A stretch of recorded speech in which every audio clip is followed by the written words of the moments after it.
नमस्कृत्य नरं चैव नरोत्तमं देवीं सरस्वतीं व्यासं ततो जयमुदीरयेत्। ओम नमो भगवते वासुदेवाय, ओम नमः पितामहाय, ओम नमः प्रजापतिभ्यः, ओम नमः कृष्णद्वैपायनाय, ओम नमः सर्वविघ्नविनायकेभ्यः।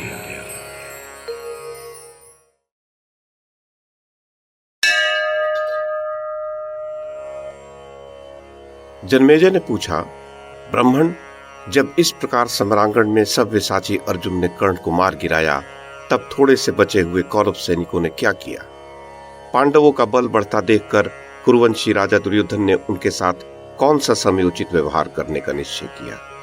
द्विश्रेष्ठ, मैं यह सब सुनना चाहता हूं। मुझे अपने पूर्वजों का महान चरित्र सुनते हुए तृप्ति नहीं हो रही है, अतः आप इसका वर्णन कीजिए। वैशंपायन जी ने कहा, राजन जन्मेजय, कर्ण के मारे जाने पर धृतराष्ट्र पुत्र राजा दुर्योधन शोक के समुद्र में डूब गया और सब ओर से निराश हो गया। हा कर्ण कहते हुए बारंबार शोकग्रस्त हो मरने से बचे हुए नरेशों के साथ वह बड़ी कठिनाई से अपने शिविर में पहुंचा। राजाओं ने शास्त्र निश्चित युक्तियों द्वारा उसे बहुत समझाया बुझाया, तब भी सूत पुत्र के वध का स्मरण करके उसे शांति नहीं मिली। उस समय राजा दुर्योधन ने दैव और भवितव्यता को प्रबल मानकर संग्राम करते रहने का ही दृढ़ निश्चय करके पुनः युद्ध के लिए प्रस्थान किया। नृपश्रेष्ठ राजा दुर्योधन शल्य को विधि पूर्वक सेनापति बनाकर मरने से बचे हुए राजाओं के साथ युद्ध के लिए निकला। भरत श्रेष्ठ तदनंतर कौरवों और पांडवों की सेनाओं में घोर युद्ध हुआ, जो देवासुर संग्राम के समान भयंकर था। महाराज, तत्पश्चात सेना सहित शल्य युद्ध में बड़ा भारी संहार मचाकर मध्याह्न काल में धर्मराज युधिष्ठिर के हाथ से मारे गए। तदनंतर राजा दुर्योधन अपने भाइयों के मारे जाने पर समरांगण से दूर जाकर शत्रु के भय से भयंकर सरोवर में घुस गया। उसके पश्चात उसी दिन अपराह्न काल में दुर्योधन पर घेरा डालकर उसे युद्ध के लिए सरोवर से बाहर बुलाकर भीमसेन ने उसे मार गिराया। राजेंद्र, उस महाधनुर्धर दुर्योधन के मारे जाने पर मरने से बचे हुए 3 रथी कृपाचार्य, कृतवर्मा और अश्वत्थामा ने रात्रि में सोते समय पांचालों और सोमकों को रोषपूर्वक मार डाला।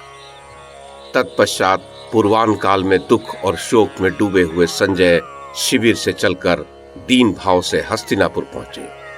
हस्तिनापुर में प्रवेश करके दोनों बाहें ऊपर उठाकर दुखमग्न हो कांपते हुए संजय राजभवन के भीतर गए और अपने स्वामी प्रज्ञाचक्षु नृपश्रेष्ठ धृतराष्ट्र का दर्शन किया। भरत श्रेष्ठ, वे निष्पाप नरेश अपनी पुत्र वधुओं गांधारी, विदुर तथा अन्य हितैषी सुहृदों एवं बंधु बांधवों द्वारा सब ओर से घिरे हुए बैठे थे और कर्ण के मारे जाने से होने वाले परिणाम का चिंतन कर रहे थे। जन्मेजय, उस समय संजय ने खिन्न चित्त होकर रोते हुए संदिग्ध वाणी में कहा, नरव्याघ्र भरत श्रेष्ठ, मैं संजय हूं, आपको नमस्कार है। पुरुष सिंह, मद्रराज शल्य, सुबल पुत्र शकुनी तथा उसका पुत्र सुदृढ़ पराक्रमी उलूक सबके सब मारे गए। समस्त संशप्तक वीर, काम्बोज, शक, म्लेच्छ, पर्वतीय योद्धा और यवन सैनिक भी मार गिराए गए। महाराज, पूर्व देश के योद्धा मारे गए, समस्त दाक्षिणात्यों का संहार हो गया तथा उत्तर और पश्चिम के सभी श्रेष्ठ मनुष्य मार डाले गए। नरेश्वर, समस्त राजा और राजकुमार काल के काल में चले गए। महाराज, जैसा पांडुपुत्र भीमसेन ने कहा था, उसके अनुसार राजा दुर्योधन भी मारा गया। उसकी जांघ टूट गई और वह धूल धूसरित होकर पृथ्वी पर पड़ा है। हा नरव्याघ्र नरेश, हा राजन, बड़े शोक की बात है। महामनस्वी कुरुराज के निधन से हम सर्वथा नष्ट प्राय हो गए। इस जगत में भाग्य ही बलवान है, पुरुषार्थ तो निरर्थक है, क्योंकि आपके सभी पुत्र इंद्र के तुल्य बलवान होने पर भी पांडवों के हाथ से मारे गए। महाराज, धृष्टद्युम्न, अपराजित वीर शिखंडी, उत्तमौजा, युधामन्यु, प्रभद्रगण, पांचाल और चेदी देशीय योद्धाओं का भी संहार हो गया। भारत, आपके तथा द्रौपदी के भी सारे पुत्र मारे गए। कर्ण का प्रतापी एवं शूरवीर पुत्र ऋषिसेन भी नष्ट हो गया। नरव्याघ्र, युद्ध स्थल में समस्त सैनिक, गज सवार, रथी और अश्व सवार भी मार गिराए गए। प्रभु, पांडवों तथा कौरवों में परस्पर संघर्ष होकर आपके पुत्रों तथा पांडवों के शिविर में किंचिन मात्र ही शेष रह गए हैं। प्रायः काल से मोहित हुए सारे जगत में स्त्रियां ही शेष रह गई है। पांडव पक्ष में 7 और आपके पक्ष में 3 रथी मरने से बचे हैं। उधर 5 भाई पांडव, वसुदेव नंदन भगवान श्री कृष्ण और सात्विकी शेष है, तथा इधर कृपाचार्य, कृतवर्मा और विजयी वीरों में श्रेष्ठ अश्वत्थामा जीवित है। नृपश्रेष्ठ, जनेश्वर महाराज, उभय पक्ष में जो समस्त अक्षौहिणी सेनाएं एकत्र हुई थीं, उनमें से यही रथी शेष रह गए हैं। अन्य सब लोग काल के काल में चले गए। भरत श्रेष्ठ, भरत नंदन, काल ने दुर्योधन और उसके वैर को आगे करके संपूर्ण जगत को नष्ट कर दिया। वैशंपायन जी कहते हैं, जन्मेजय, ये क्रूर वचन सुनकर राजाधिराज जनेश्वर धृतराष्ट्र प्राणहीन से होकर पृथ्वी पर गिर पड़े। महाराज, उनके गिरते ही महायशस्वी विदुर जी भी शोक संताप से दुर्बल हो थम से गिर पड़े।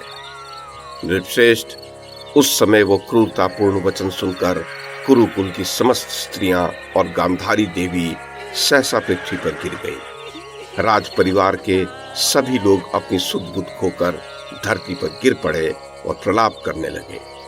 वे ऐसे जान पड़ते थे मानो विशाल पट पर अंकित किए गए चित्र हो। तत्पश्चात पुत्र शोक से पीड़ित हुए पृथ्वीपति राजा धृतराष्ट्र में बड़ी कठिनाई से धीरे धीरे प्राणों का संचार हुआ। चेतना पाकर राजा धृतराष्ट्र अत्यंत दुखी हो थर थर कांपने लगे और संपूर्ण दिशाओं की ओर देखकर विदुर से बोले, विद्वन, महाज्ञानी विदुर, भरतभूषण, अब तुम ही मुझ पुत्रहीन और अनाथ के सर्वथा आश्रय हो। इतना कहकर जन्मेजय वे पुनः अचेत हो पृथ्वी पर गिर पड़े। उन्हें इस प्रकार गिरा हुआ देख उनके जो बंधु बांधव वहां उपस्थित थे, उन्होंने राजा के शरीर पर ठंडे जल के छींटे दिए और व्यजन डुलाए। तदुपरांत दीर्घ काल के पश्चात जब राजा धृतराष्ट्र संज्ञा संपन्न हुए, तब वे पुत्र शोक से पीड़ित हो चिंतामग्न हो गए। जन्मेजय महाराज, उस समय वे घड़े में रखे हुए सर्प के समान दीर्घ निश्वास खींचने लगे। राजा को इस प्रकार आतुर देखकर संजय भी वहां रोने लगे। तदुपरांत सारी स्त्रियां और यशस्विनी गांधारी भी फूट फूट कर रोने लगी। नरश्रेष्ठ, कुछ काल के पश्चात बारंबार मोहित हुए धृतराष्ट्र ने विदुर से कहा, ये सारी स्त्रियां यहाँ से चली जाएं और यशस्विनी गांधारी भी यहाँ से चली जाए। ये समस्त सुहृद भी अब यहाँ से पधारे, क्योंकि मेरा चित्त अत्यंत भ्रांत हो रहा है। भरत श्रेष्ठ, उनके ऐसा कहने पर बारंबार कांपते हुए विदुर जी ने उन सब स्त्रियों को धीरे धीरे विदा कर दिया। महाराज जन्मेजय, तदुपरांत वे सारी स्त्रियां और समस्त सुहृदगण राजा को आतुर देखकर वहां से चले गए।